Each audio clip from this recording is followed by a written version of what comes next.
Welcome to the Curiosity Crisis. We challenge ourselves to explore the world of business, tech, investing, and science. Get curious and be part of the journey as we discuss, challenge, and learn. Between Kush and I, we have almost a decade of experience in one of the most unstable energy markets in the world. There are so many questions around how we are going to get from where we are to where we need to be for a renewable energy future that is actually robust. This will be the second installment in a micro-series tackling different parts of the transition. We plan to both explain how things work and go through what the future might hold. Today we're looking at nuclear energy. How does it work? What is advantageous about it? And why it is part of the conversation, as well as trying to debunk some of the myths surrounding it. Kush, what's been keeping you curious? Mate, what's been keeping me curious is entelechy. I learnt it actually the other weekend when I was in the mountains, but essentially entelechy means the realization of potential, but I think it's in the context of biology where certain organisms almost need a catalyst to realize their potential, but it's not like a catalyst from within. It's something else that has to happen to enable something to develop or grow or realize its potential. And it's really cool. I think I might be wrong here, but an example might be, for example, plants in the undergrowth of a forest require something like a big bushfire to come rip through and release seedlings or, enable it to get light so then it can realize its potential to grow into a massive tree, which doesn't always happen. But I've been thinking about it in the context of life, or for example, we talk to a lot of founders and the role of a co-founder. Sometimes it might be that, another organism or another partner or something actually helps you realize the potential that you didn't know you had, but it was underlying and inherent. And I think it's just a really cool concept. And when I learned about it, I absolutely loved it. And I've been, thinking about it a lot.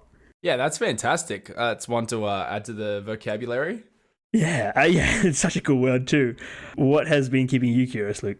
Well, it's curious and stressful. I actually am running a marathon in 2 weeks, and I've not really trained very much. But this is my first marathon that I have a running watch with. So I have trained a bit, and I'm confident in the pace that I've been, aiming for and training with. So I think I'll do well. I'll definitely finish. That's not a problem. But I'm curious to see how I go, having been able to train, seeing my pace, and I think I'll be able to manage it better because I'll actually have a running watch for the marathon.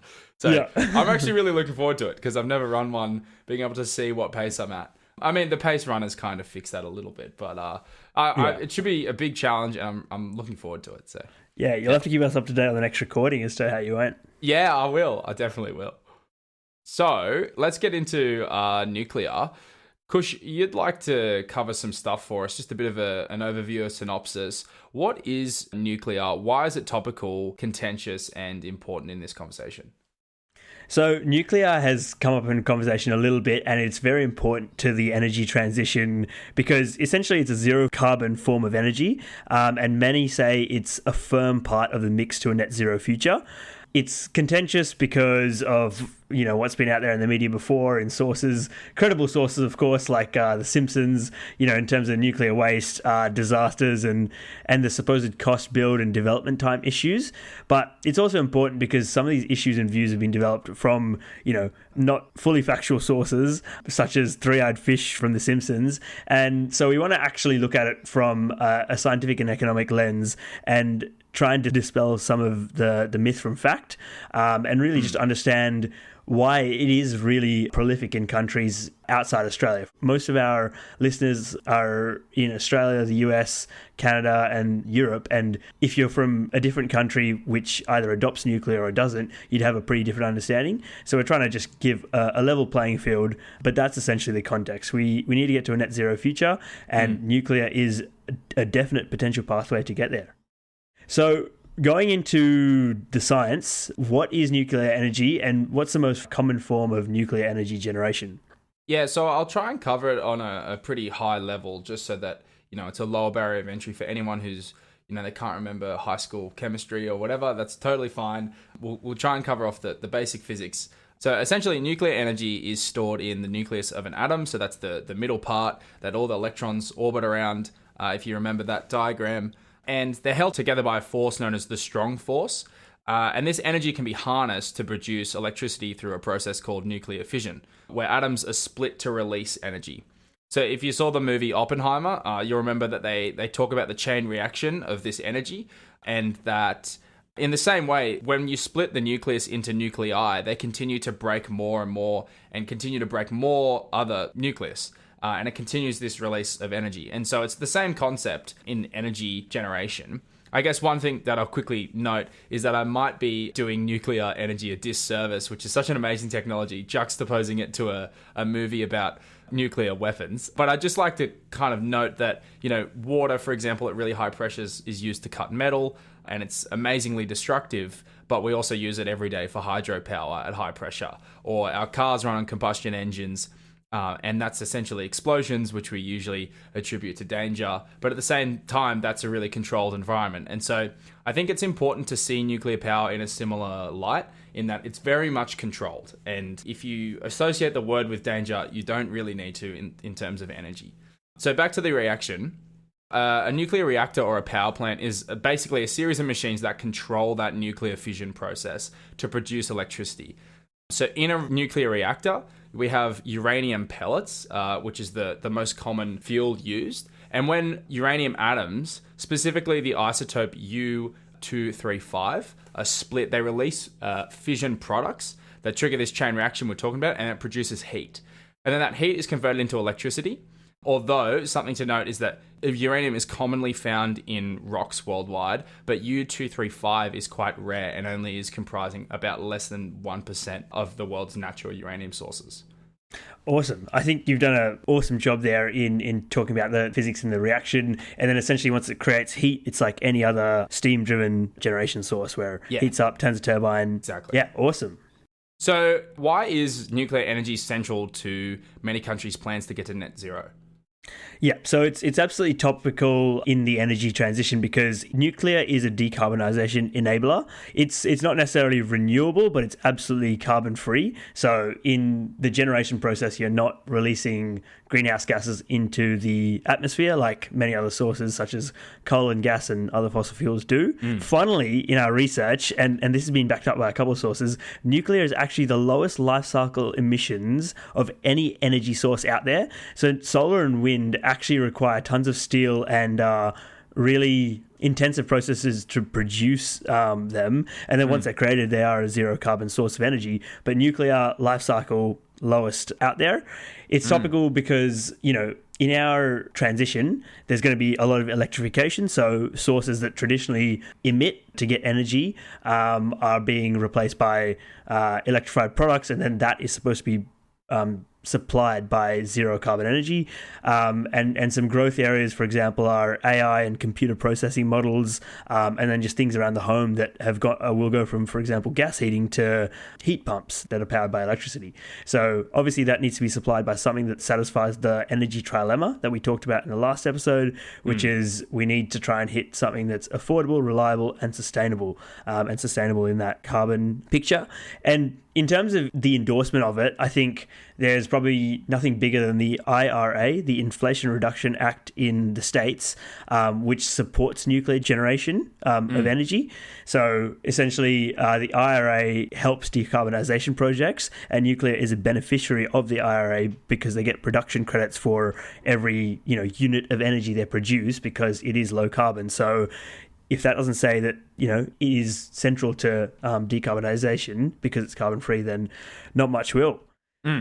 So we've gone into that, like why it actually helps, I suppose, decarbonisation and our energy grid going forward. But what role can it play in the energy mix, Lukey? Yeah, so you raised some really good points there as well around, it actually having such a low carbon footprint, essentially, with its life cycle. And then we also look at kind of the impact on what it actually has on the grid. And somewhat of the problems that we discussed last episode are also fixed by nuclear. So it's large scale energy generation. It's super reliable, which is something that we haven't found with solar and wind. And we know from being in the energy industry that when those aren't working, they really drop to zero and they really peak at their heights. So that's super important, is that reliability factor, that high capacity factor that it can input into the network. It's a really well-known technology. It might be shrouded in some controversy, which we can get into a little bit later, but it's been around for a long time. We've known about this reaction for I guess we're approaching 100 years. Not quite, but we're getting there. But well over 50 years, which is really cool. And it fits well into our existing grids because we have very similar generation in the way that it's situated. So that's a really useful thing for not quite plug and play because it takes a long time to make them, but it would suit any grid in the world. And that's really important. So typically, large-scale power requirements means better for large economies, which is totally fine. But the thing is, you can invest in some smaller plants as well, which we'll also discuss a little bit later in this episode. But a big thing is energy security, which is critical to a country's economy. It's how you have growth. It's how you have businesses. They need to be able to rely on a consistent grid. So not only are lives in danger where you have blackouts and outages, but also, it's very hard for an economic engine to continue moving when you have this intermittent issues. And so there's plenty of case studies around that. You can look at some of the failures in South Africa, for example, where it was a country that was really appearing to come together. And some of their grid failures really meant that the economy suffered a lot. Yep. And that's a huge deal. And then we can look at the fact that it's carbon free, which you mentioned before, it's really the whole goal here is to go carbon free. And finally, it's reliable and ongoing. So I think that there's a lot of things that play into how it works so well in the energy mix and how it is something that so many countries can look at.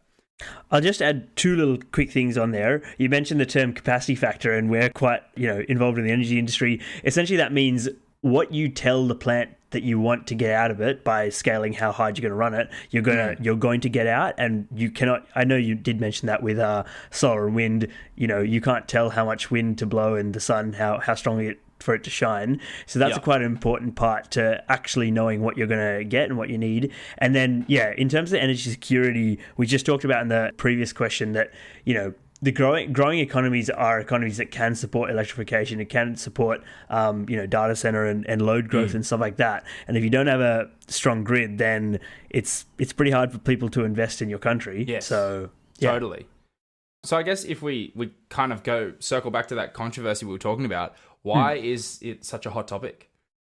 I mean, this might be, sadly, what people know best about nuclear, like the controversies and stuff like that. But we're going to try and, dispel some of the myths. But I'll lay it out on the line here. Why is nuclear contentious? Well, we know nuclear disasters or nuclear failures have happened. So Fukushima, 3 Mile, Chernobyl, you've probably heard about them. We'll talk about them a little bit later in the context of broader electricity generation.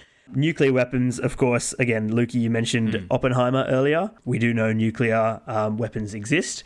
But the thing is that only countries that have signed the Nuclear Non-Proliferation Treaty can get access to uranium or plutonium that is required. So for these reasons, most nuclear plants are actually located in the developed world. The other thing that's pretty topical is nuclear waste. So the byproduct of nuclear energy is radioactive material, and that's a collection of unstable atomic nuclei.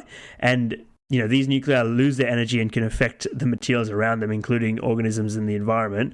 So it can be extremely toxic, causing burns, increasing the risk of cancers, blood diseases, and bone decay. And this research is ongoing. But of course, the governments that greenlight nuclear development, they also regulate very much how these materials are disposed of so they don't contaminate other things. And we've got some case studies in the US. I'm not sure we're going to have time to go through them today, but essentially there's high scrutiny on them. And then finally, also the upstream supply chain. So we mentioned that uranium and U-235 is required, and currently Russia was around 15% of the world supply of nuclear fuel. But, just like a lot of other materials, the US and the Western world is trying to decouple their supply chains from Russia or just volatile areas in general. So, with this whole energy transition and energy security from critical materials, there's new mines and new supply coming online. So there's a few things to work through there. But I suppose the juicy stuff, Luke, what are some of the myths surrounding nuclear power, around radioactive waste? Is it safe, or are we just going to get three-eyed fish everywhere if we build them out?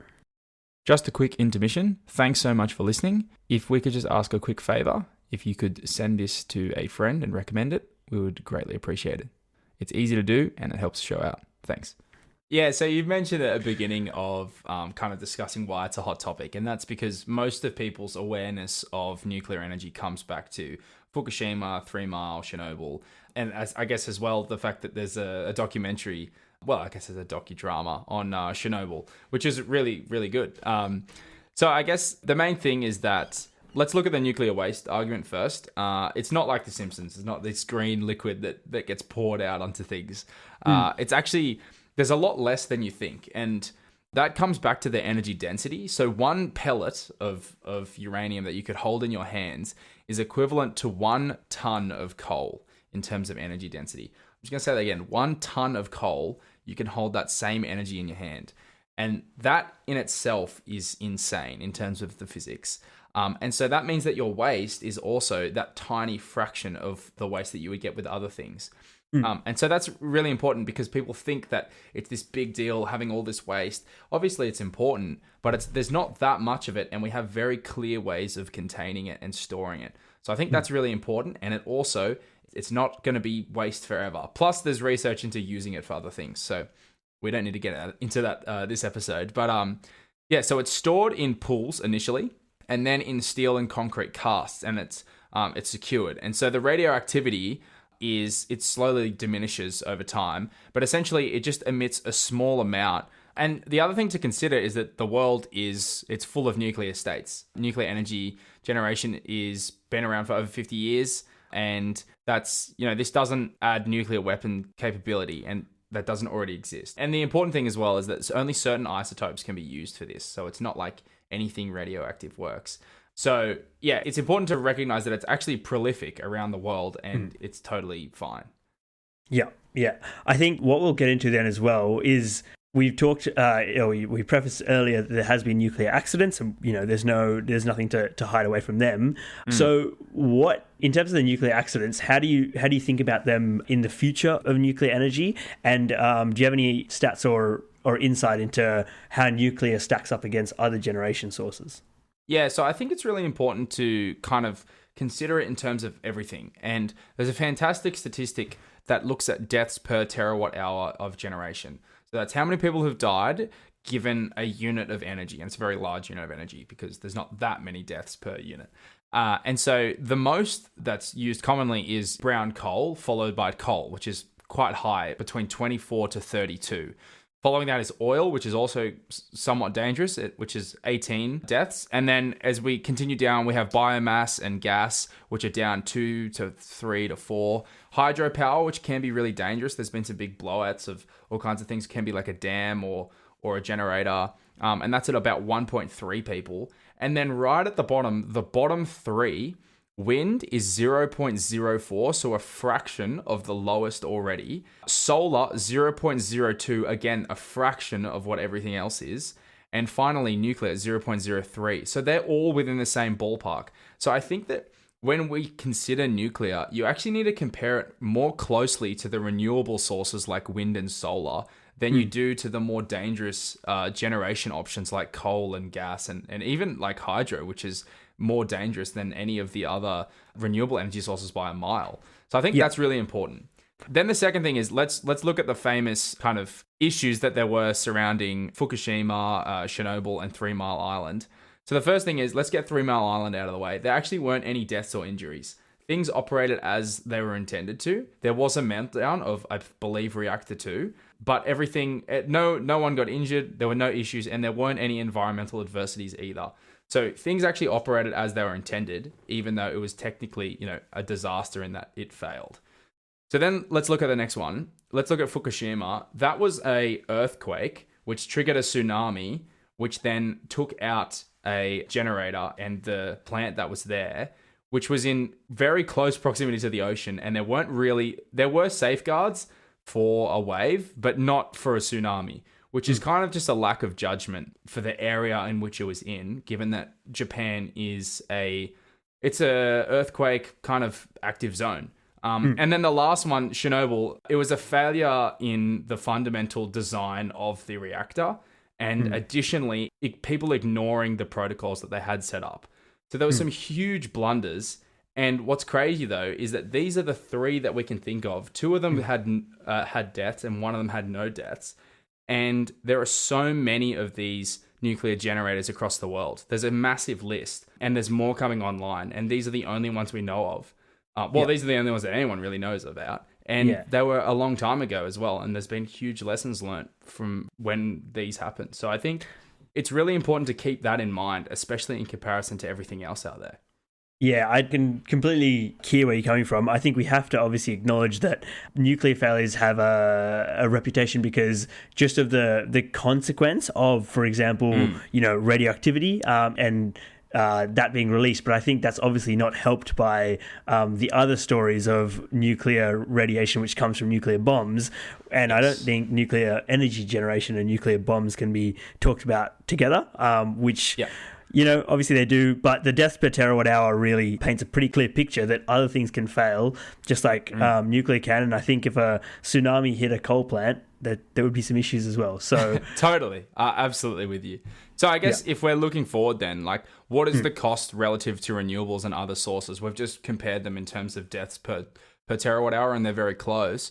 So what about kind of like build time issues associated with them? Yeah, how do they compare to the other sources of renewable energy? Yeah, so I mean that's come up quite a bit in Australia at the moment because the opposition leader has proposed a suite of reactors. The issue here is that they would take really, really long to get developed. And that's not necessarily the actual build out of the physical power plant. It's more the regulations and approvals and actually just getting political and social buy-in.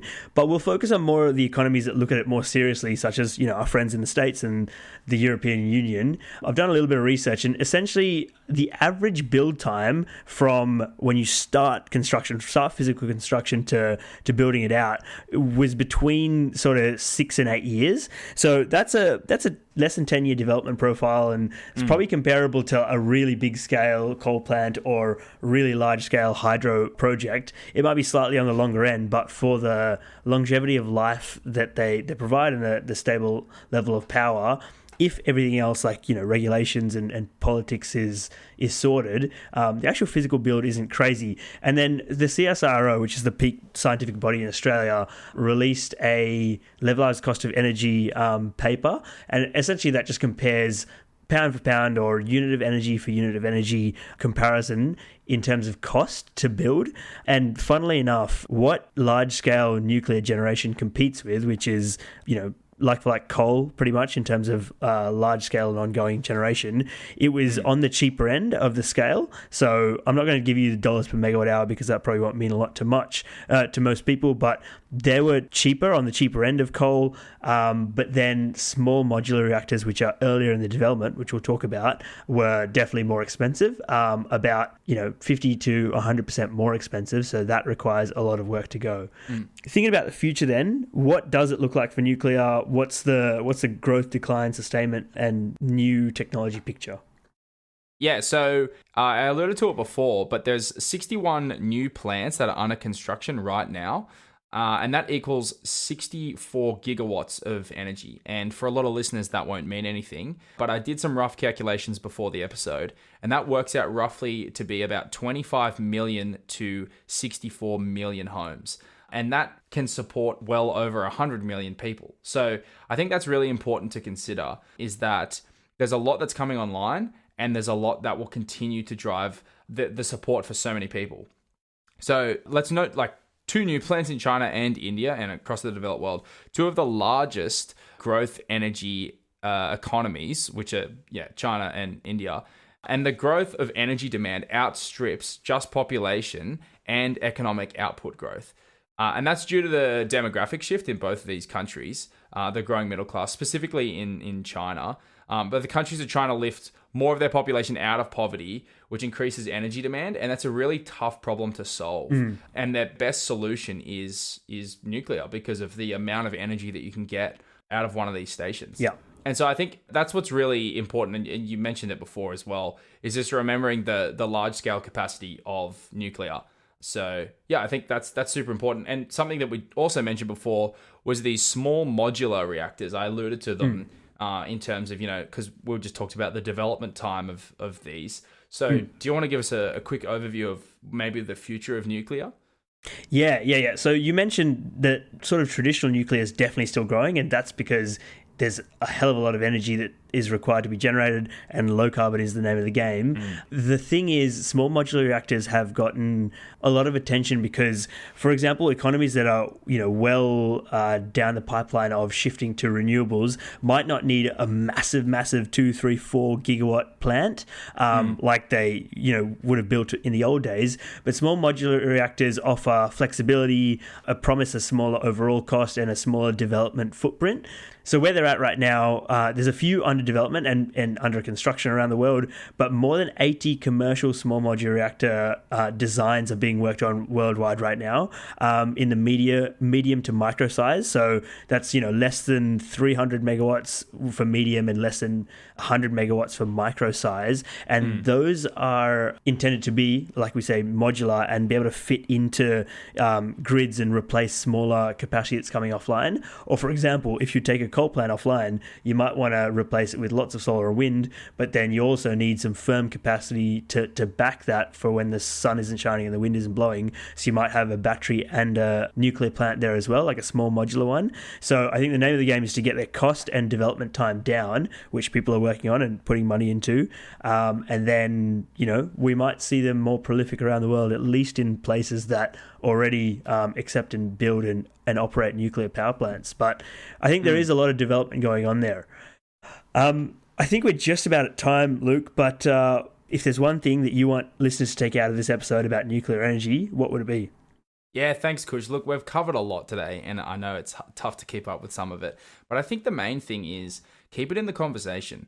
It's very much something where the fundamentals really do work out, and I know that nuclear is, it's shrouded in it has the connotations of danger, and it's bringing all these connotations back from World War II and the Cold War.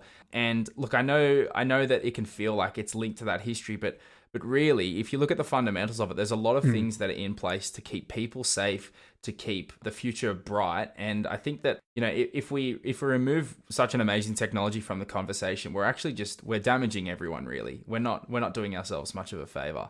So, what about you? I think I absolutely echo everything you said, but I like to consider the energy transition as a very global issue because at the end of the day, one country lowering your emissions isn't going to affect the whole picture a hell of a lot, but a lot of countries need to get on board. And I think it's really important to understand that it is accepted and it is really used in the largest economies in the world. China and India are building them. US operates a bunch of them. Japan, South Korea, Canada, all of these economies work with nuclear energy, and for the most part, like you've sort of talked about in this episode, have done so safely. So it is pretty central to the conversation in a lot of places, and I think that context is very important to remember, that it does have a role to play and it could have a bigger one going forward. It just depends on how we approach it. Absolutely. Thanks for listening. Find us at thecuriositycrisis.com and Curiosity Crisis on Instagram. We're on all major streaming services, so you can listen how you like. We'd like to just ask a quick favor. If you could share this with a friend, your recommendation means a lot. Thanks, and we'll catch you in the next episode.